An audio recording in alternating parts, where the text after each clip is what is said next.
Shalom. Shalom. Shalom veut dire que la paix soit avec vous. C'est une parole, et si tu reçois cette parole, la paix sera avec toi. Amen. Amen. Amen. Ce matin, nous disons que Dieu vous bénisse. Amen. Est-ce que tu es là pour recevoir la bénédiction de l'Éternel? Alléluia. Est-ce que tu es là ce matin pour recevoir la bénédiction de l'Éternel? Alléluia. La Bible dit, venez à moi, vous tous qui êtes fatigués et chargés, et je vous donnerai du repos. Tout le monde connaît cette parole. Alléluia. Est-ce que tu es là ce matin? Bien-aimé, je prie le Seigneur qu'il puisse te donner véritablement l'espérance qu'il y avait dans les apôtres, l'espérance qu'il y avait dans le cœur de Paul, quand il vivait des difficultés pour Dieu.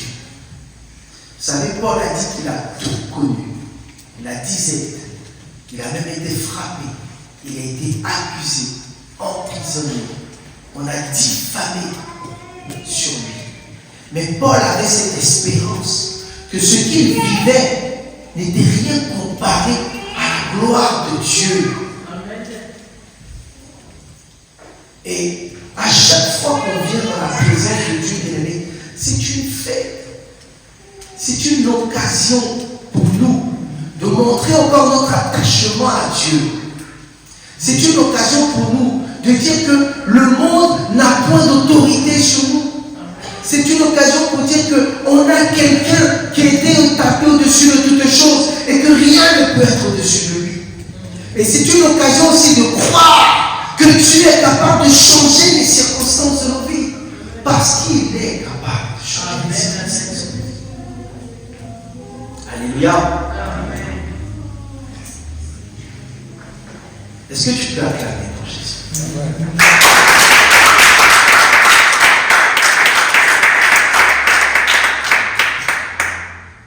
Est-ce que tu peux acclamer pour toi?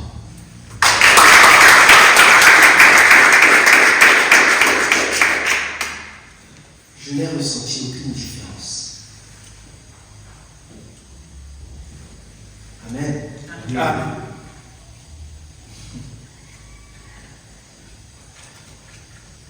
Dieu dit qu'il est établi au-dessus de tout. Dieu dit qu'il a la capacité de te secourir. Dieu dit, c'est lui qui change les cœurs des rois en ta faveur. Dieu dit, il a le pouvoir de la vie et de la mort de ses mains. Dieu dit, tu es son épouse. Dieu est venu mourir pour que tu aies la vie. Amen. La Bible dit que les bontés de l'Éternel se renouvellent chaque jour. La Bible dit que même si ton père ou ta mère t'abandonne, moi je ne t'abandonnerai jamais. Alléluia. Amen. Est-ce que tu peux acclamer pour ce Jésus?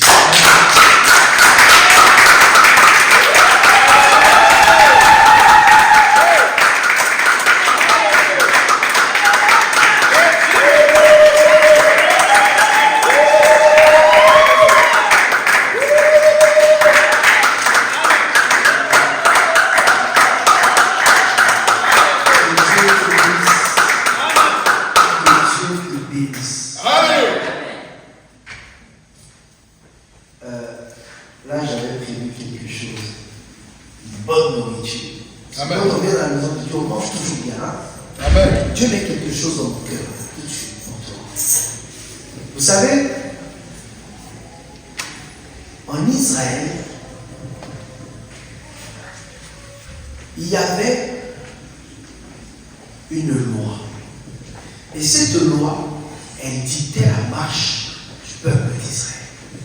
Et dans cette loi, Dieu a dit que Israël, mon fils, mon premier-né, tu tu n'adoreras que moi seul comme Dieu de toute ta force, de toute ta pensée et de tout ton cœur. Ça va? Amen. Mais vous allez voir que dans la marche d'Israël, Israël a été plusieurs fois déporté. Déportation signifie que on vient te prendre de ta zone de confort et on te ramène dans un endroit où tu seras esclave, où tu seras lié, où tu seras dépendant de quelqu'un ou de quelque chose.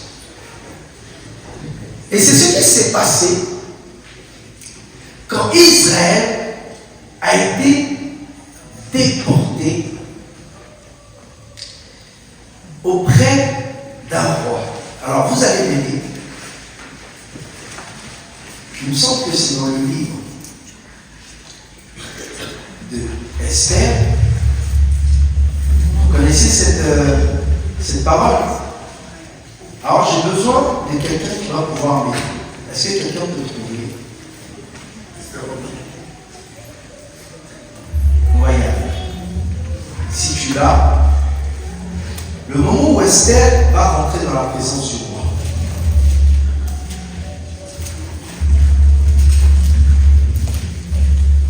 Supportez-moi.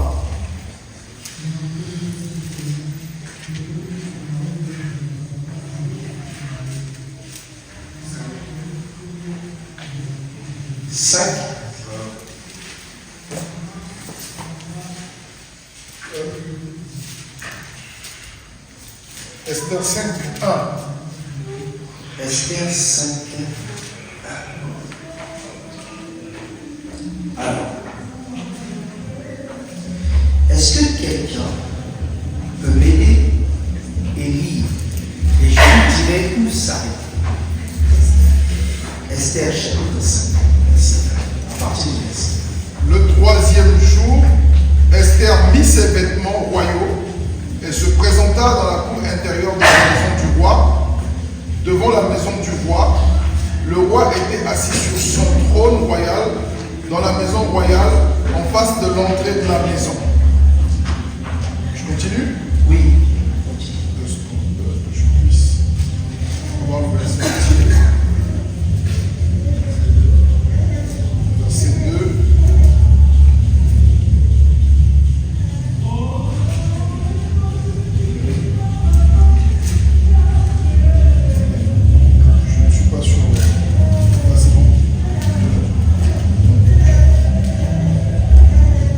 Lorsqu'il vit la reine Esther debout dans la cour, elle gagna sa faveur et il lui tendit le sceptre en or qu'il tenait.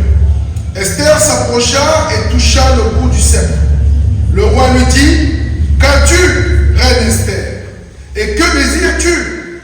Même si tu réclames la moitié du royaume, elle te sera donnée. Esther répondit: si tu le juges bon, roi, j'aimerais que tu viennes aujourd'hui avec Aman au banquet que j'ai organisé pour toi. Amen. Amen. Amen. Esther, la Bible dit que elle mit des vêtements royaux pour se présenter devant le roi. Et quand vous lisez cette histoire, vous allez voir que il y avait une première reine qui s'appelait la reine Vashti. Et cette reine Vashti, la Bible déclare qu'elle était belle de figure.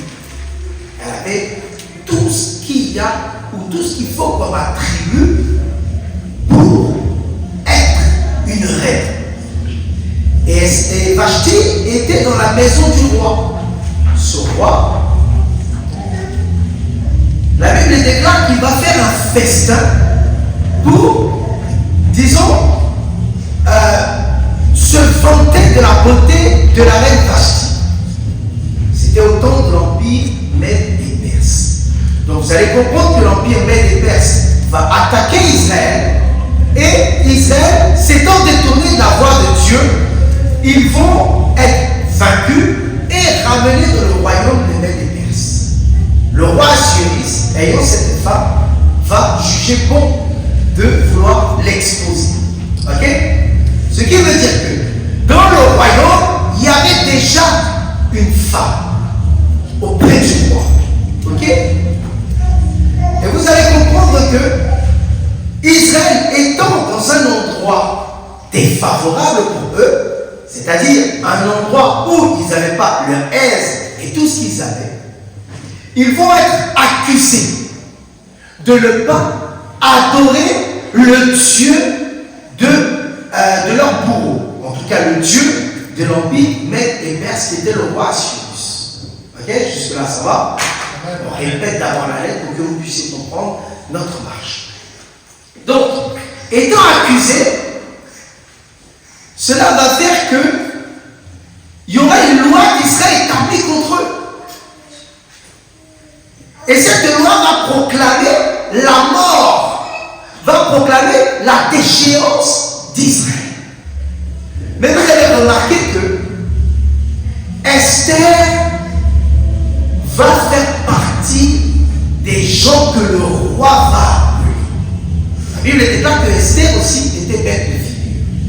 Et vous allez comprendre que dans le royaume, il y avait déjà Vasti. Vasti, enflé d'orgueil, va perdre la faveur du roi. Et donc vous allez remarquer qu'il va manquer une place auprès du roi. Ça va? On va courir un peu. Le fait de manquer une place auprès du roi fait qu'il y a une place à prendre. Mais remarquez qu'il fallait d'abord une épreuve pour pouvoir prendre cette place. Et cette épreuve, c'était de pouvoir passer devant le roi. Ok?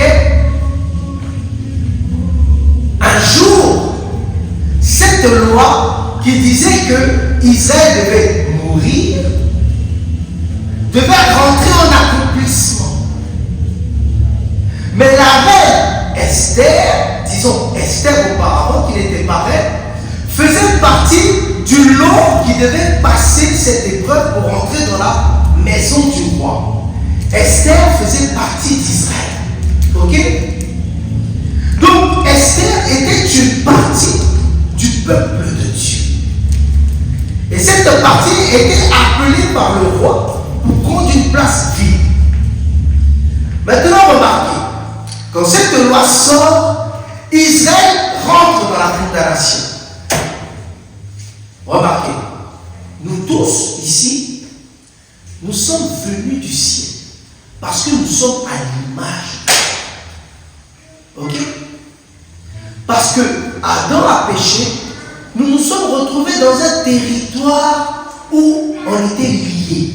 Liés par quoi? Par la chair. Liés par la maladie. Liés par tous les soucis, payer les factures. Liés par le fait que nos enfants sont dans des choses qui ne glorifient pas Dieu. Liés parce que nous avons la fatigue. Remarquez. Mais il y a quelqu'un qui est dans la cour du roi. Ok? Mais qui fait partie de nous. Et vous allez remarquer que il fallait, bien aimé, qu'il y ait une épreuve. Cette épreuve-là, bien aimé, normalement était destinée à tout Israël. Mais tout Israël ne pouvait pas passer cette épreuve. Il n'y avait que Esther qui pouvait passer cette épreuve. Ça va? Jusque-là, vous me suivez? Amen. Donc, qu'est-ce qui va se passer? Étant dans cet endroit ici, dans ce monde qui n'est pas ta maison, tu es soumis à beaucoup de choses. En plus, il y a la mort qui te poursuit. Cette mort, à chaque fois, te ramène dans la pensée que tu n'y arriveras pas. Tu ne peux pas y arriver. Tu es un moins que rien. Tu ne peux rien. Tous les jours, tu vas regarder la vie de quelqu'un et dire, ah, mais lui il a ça et moi j'ai rien. Mais pourquoi? Tu n'es pas chez toi ici. La Bible dit que tu es sûr, tu es dans ce monde et tu n'es pas chez toi. Là où ce n'est pas chez toi, tu ne peux pas être à ton aise. Voilà pourquoi tu vis beaucoup de souffrance. Rappelle-toi, il y a Esther qui est dans la cour du roi. Ça va? Esther est ta clé. Esther est la personne qui est capable de pouvoir changer le cours de ta vie. Qu'est-ce qui va se passer?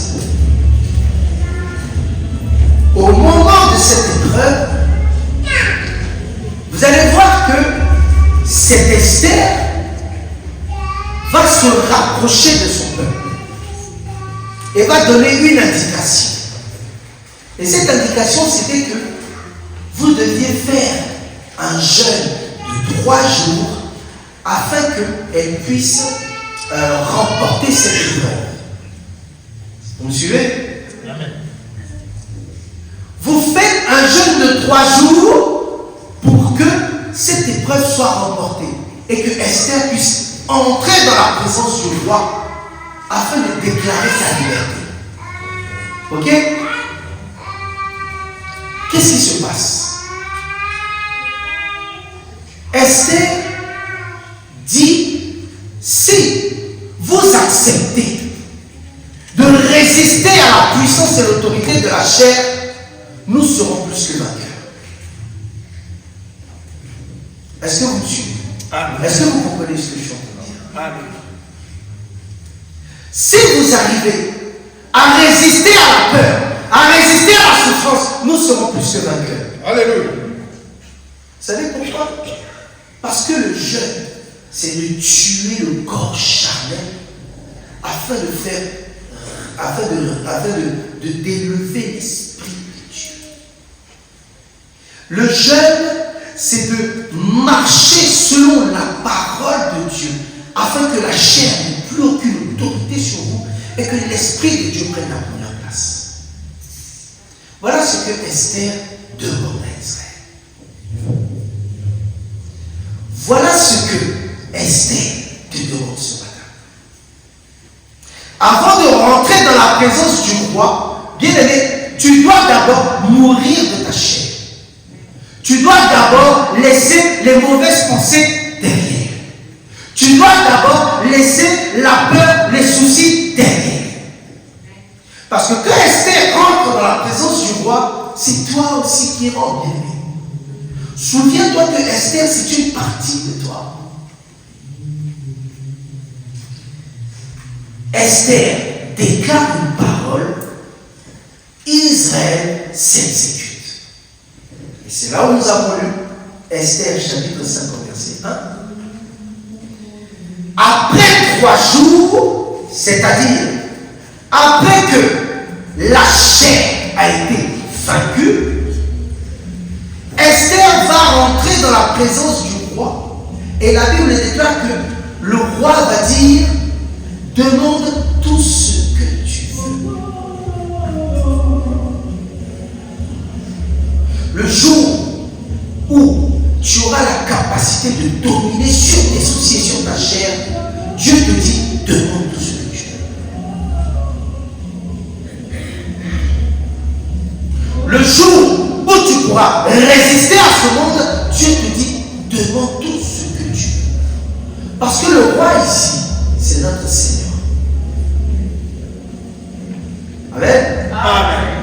Esther, qui fait partie d'Israël, représente Jésus. Nous parlons ici d'Israël dans son ensemble. Dans l'Exode, Dieu va dire, Israël, mon premier-né. Qui est le premier-né de Dieu? C'est Jésus-Christ. La Bible déclare qu'il est le premier parmi tous. Ça va? Amen. Or, c'est Christ qui va entrer dans la présence de Dieu afin de te délivrer. C'est Christ qui va entrer dans la présence de Dieu afin de te donner la vie. Et la Bible déclare qu'il est rentré dans le lieu très saint avec son sang. Et parce que son sang a coulé, Dieu a eu compassion de toi. Et il a dit, demande tout ce que tu veux. Amen. Amen. Pourquoi alors tu laisses encore les soucis dominer ta vie?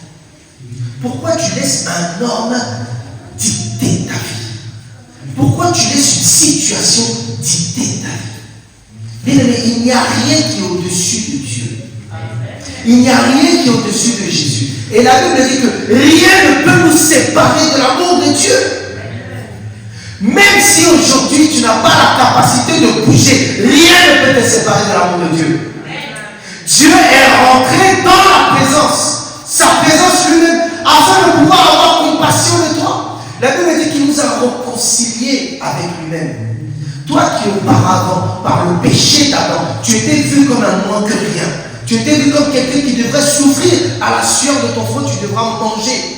Bien-aimé, Christ vient, il rentre dans la présence du roi et il dit, voici ma fille, voici mon fils, voici mon épouse et je lui donne tout ce qu'elle désire.